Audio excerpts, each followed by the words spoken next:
បាទសូមគោរពជំរាបសួរពុកម៉ែបងប្អូនទាំងអស់គ្នាហើយក៏សូមស្វាគមន៍មកកាន់ Channel YouTube របស់ខ្ញុំបាទ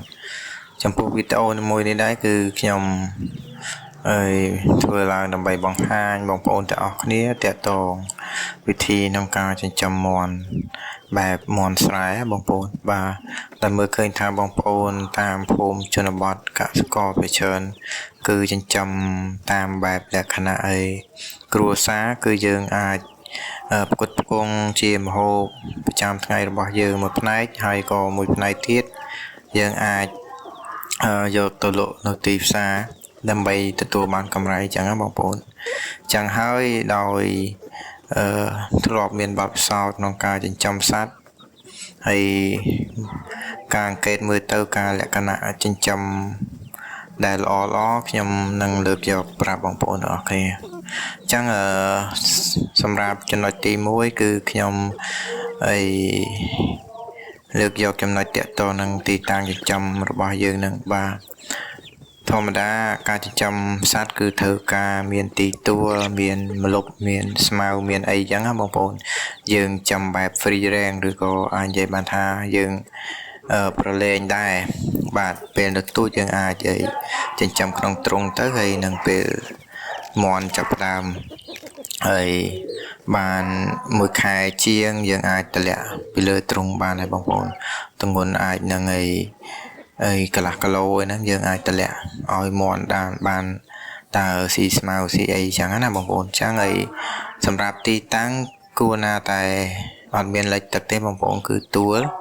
បាទហើយមានម្លប់មានទីតាំងស្មៅដើរលេងឲ្យបានសមស្របចឹងណាបងប្អូនបាទ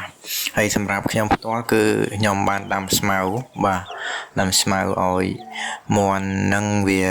អាចរត់លេងបានហើយជាប្រភេទស្មៅដែលមាន់ស៊ីទៅវាមានប្រូតេអ៊ីនចឹងណាបងប្អូនបាទហើយគុណភាពសាច់វាក៏ល្អតាមនឹងដែរជើងល្មៀតបាទហើយសម្រាប់ការទីផ្សារនៃការលក់ចេញវិញក៏ល្អដែរឈ្មួញចូលចិត្តទិញអញ្ចឹងណាបងប្អូនហើយសាច់មាន់យើងហ្នឹងគឺល្អបាទអានេះសម្រាប់ទីតាំងដូចបានបញ្ជាក់គឺទីតាំងត្រូវឲ្យធ្វើយ៉ាងណាកុំឲ្យមានទឹកដក់ធ្វើឲ្យមានបញ្ហាទៅដល់ការរស់នៅរបស់មាន់បាទ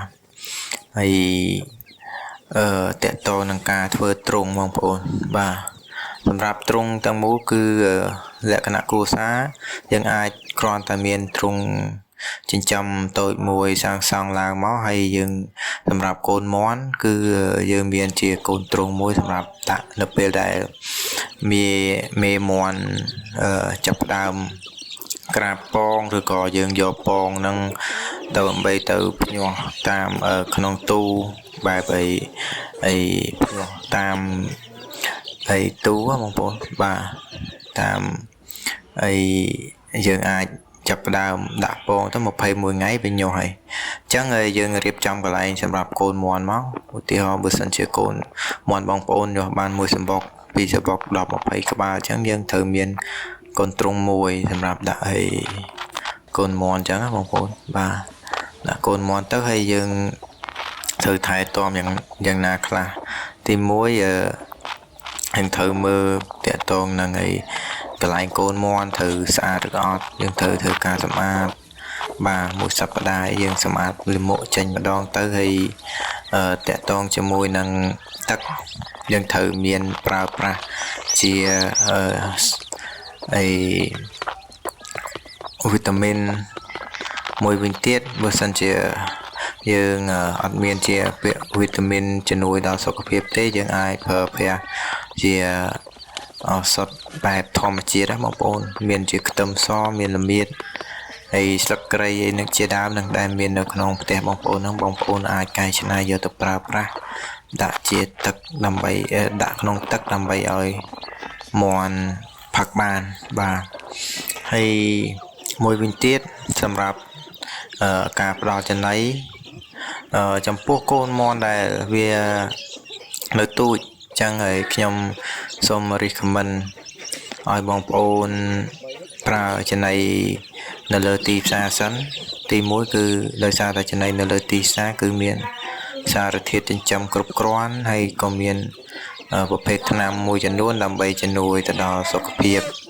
សត្វដូចជាពួក mineral វីតាមីនអីជាដើមនឹងដែលមាននៅក្នុងចំណីនឹងហើយជាធម្មតាចំណីដែលលក់នៅលើទីផ្សារគឺក្របឡាត់ងាយក្នុងការកូនមន់ស៊ីបងប្អូនហើយចឹងទៅធ្វើឲ្យកូនមន់ហ្នឹងមានសុខភាពល្អលូតលាស់ក៏ល្អដូចគ្នាបាទហើយខ្ញុំរីកមិនថាក្រោមមួយខែបងប្អូនអាចប្រើចំណី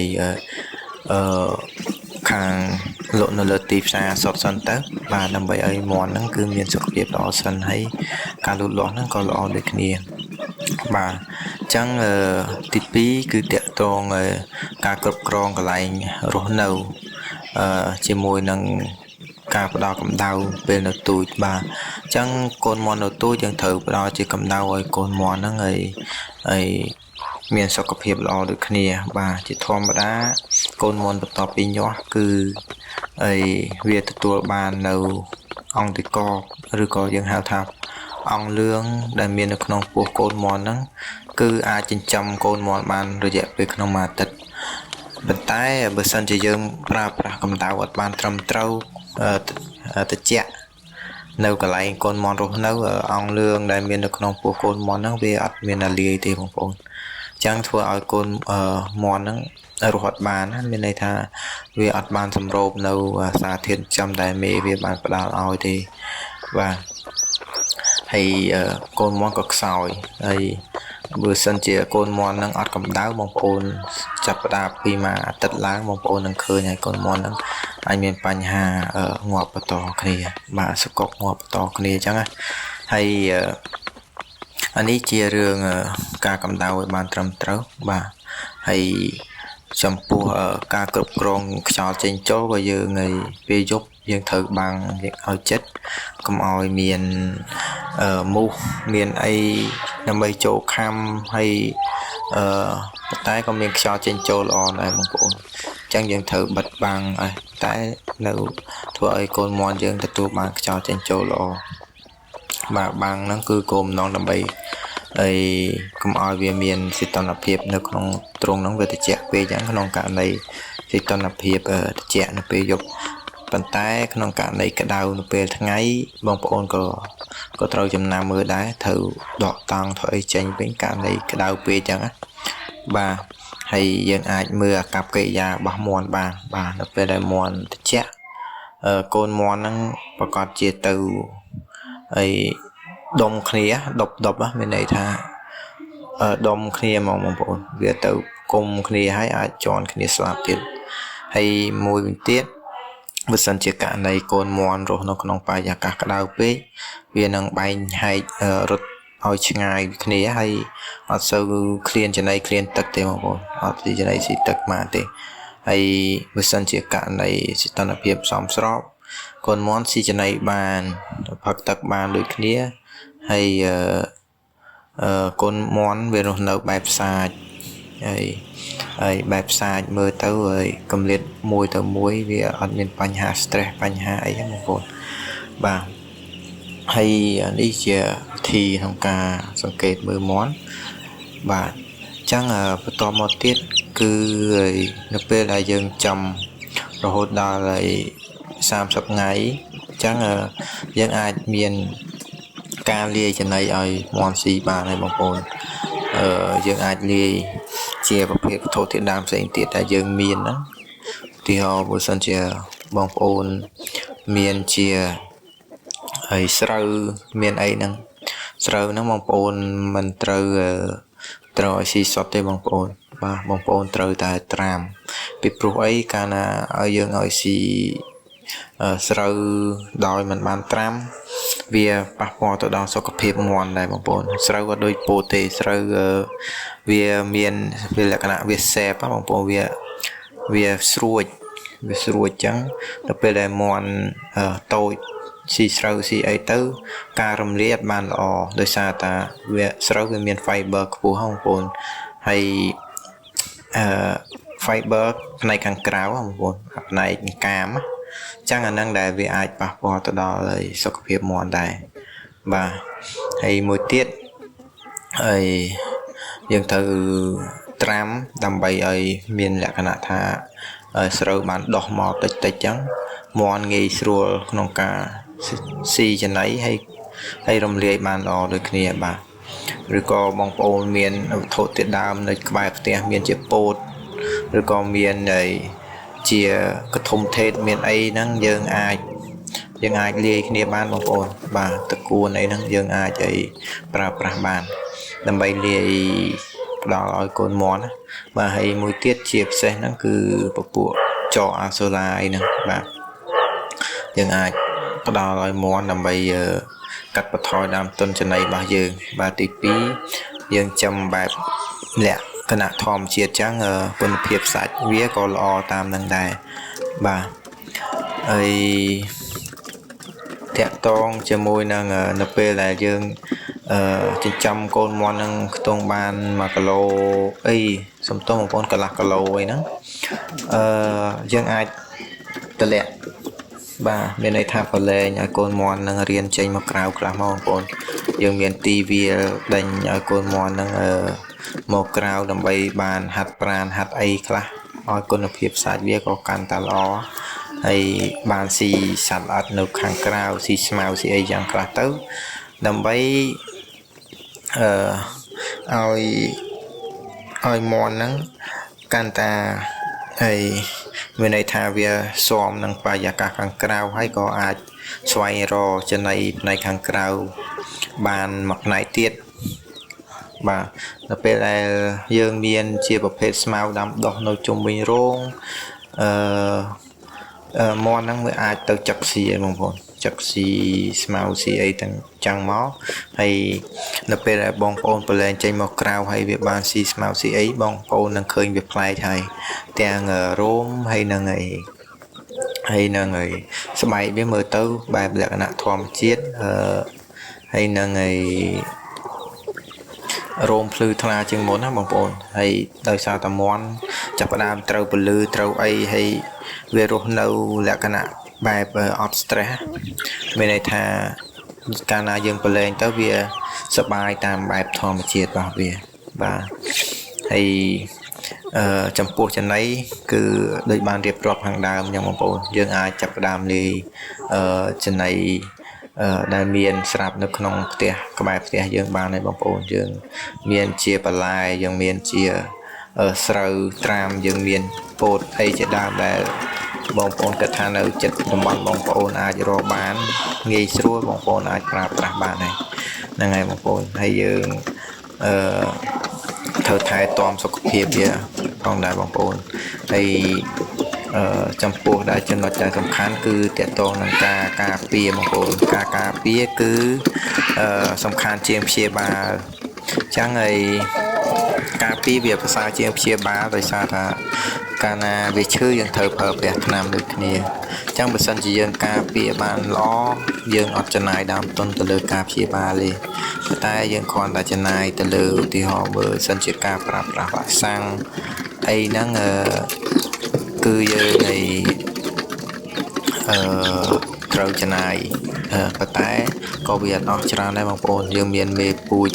ត្រឹម10-20ក្បាលអីចឹងយើងអាចទិញប្រភេទវ៉ាក់សាំងដូចជាជំងឺណាដែលសំខាន់ដែលធ្លាប់ផ្ទុះក្នុងតំបន់បងប្អូនសម្រាប់ខ្ញុំប្រើពួកអីជំងឺញូកាសហើយនិងអាសន្នរោគបាទហើយដោយសារតែជារឿយនៅពេលដែលរដូវក្តៅដើមគៀកចូលរដូវវស្សាចាប់ក្នុងខែ3ខែ4មន់ក្នុងភូមិហ្នឹងចាប់ផ្ដើមងាប់ដើរដោយសារតែបញ្ហាជាពិសេសជំងឺតកោកាត់គេហៅថាញូកាសហ្នឹងបងប្អូនឃើញអាការៈកាច់កទៅក្រួយហើយកែអត់រំលាយហ្នឹងអាហ្នឹងស្ថាជាជំងឺតកោកាច់ដែរបងប្អូនបាទនឹងជាអាការៈខាងក្រៅបើសិនជាបងប្អូនអាចវះមើលខាងក្នុងទៅអាចឃើញសញ្ញានៃការរលាកពងកកែអត់រលាយហ្នឹងនឹងជាបញ្ហាជំងឺចឹងយើងត្រូវធ្វើវ៉ាក់សាំងណាបងប្អូនបាទធ្វើវ៉ាក់សាំងសម្រាប់កូនមន់យើងក៏ធ្វើដូចគ្នាបងប្អូនចាប់ផ្ដើមកូនមន់មកទឹកមកយើងអាចប្រើវ៉ាក់សាំងញូកាសតបមកទៀតយើងអាចពួកគ គុំរោឯហ្នឹងបើសិនជាបងប្អូនធ្លាប់មានបញ្ហាគុំរោក៏អាចធ្វើបានដែរបាទធ្វើវាកុំឲ្យជួបបញ្ហាតែសម្រាប់ខ្ញុំសម្រាប់មន់ស្រាយើងចាំបែបតិចតួចយើងធ្វើថាញូកាសហើយតមកទៀតនៅពេលដែលមន់ធំខ្ញុំចាក់ឲ្យតាសន្តិរោគមកមុខទៀតទៅវាហើយចាំរហូតដល់ធំអត់មានដែលឃើញមានបញ្ហាងាប់អីចឹងណាបងប្អូនបាទហើយយើងក៏ត្រូវមានការការពារការចេញចូលមានលបងមានអីត្រឹមត្រូវកុំឲ្យមាននៃសត្វចង្រៃអីវាចូលមកខាំមាន់ខាំអីយើងចឹងណាបងប្អូនហើយទី2កុំឲ្យអ្នកខាងក្រៅអីក៏ចូលមកអាចមានបញ្ហាឆ្លងរោគបាទមាន់ពីខាងក្រៅអីដែលឆ្លងចេញចូលគ្នាអីអាចមានបញ្ហាទោះជំងឺចឹងណាបងប្អូនចឹងយើងត្រូវតែការពារចំណុចហ្នឹងបាទហើយអានេះជាបទពិសោធន៍ដែលខ្ញុំធ្លាប់មានទៅលើការចិញ្ចឹមមាន់ចឹងរហូតដល់មាន់ធំចាំទៅជោគជ័យហើយក៏ចង់ចែកម្លែកចឹងណាបងប្អូនហើយមួយទៀតតកតងជាមួយនឹងការប្រើថ្នាំទម្លាក់សត្វល្អិត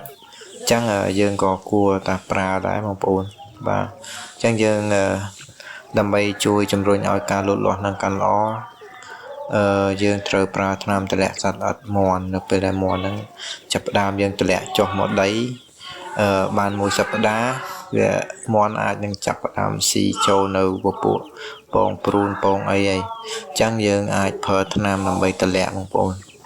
យើងប្រើថ្នាំពពួកទម្លាក់សត្វល្អិតដូចជាពពួកអាបងដាសូលណាបងប្អូនបាទយើងអាចទិញទៅលើនៅលើទីផ្សារដើម្បីទម្លាក់សត្វល្អិតបានបងប្អូនហ្នឹងហើយបន្ទាប់មកទៀតយើងអាចប្រើពួកជំនួយសុខភាពបានតកតងជាមួយនឹងពួកវីតាមីនចម្រុះអីហ្នឹងដើម្បីឲ្យមាន់យើងកាន់តែមានសុខភាពល្អបាទហើយអានេះជាបទពិសោធន៍ដែលខ្ញុំមាននៅពេលដែលយើងបានអនុវត្តយើងបានថែទាំឲ្យមាន់នឹងបានដិតដល់ទៅមាន់នឹងលូតលាស់ល្អហើយបងប្អូនហើយមានតែប៉ុណ្្នេះទេបងប្អូនសង្ឃឹមថាបងប្អូនពេញចិត្តហើយកុំភ្លេចជួយ like និង subscribe នៅ channel YouTube របស់ខ្ញុំបាទសូមអរគុណ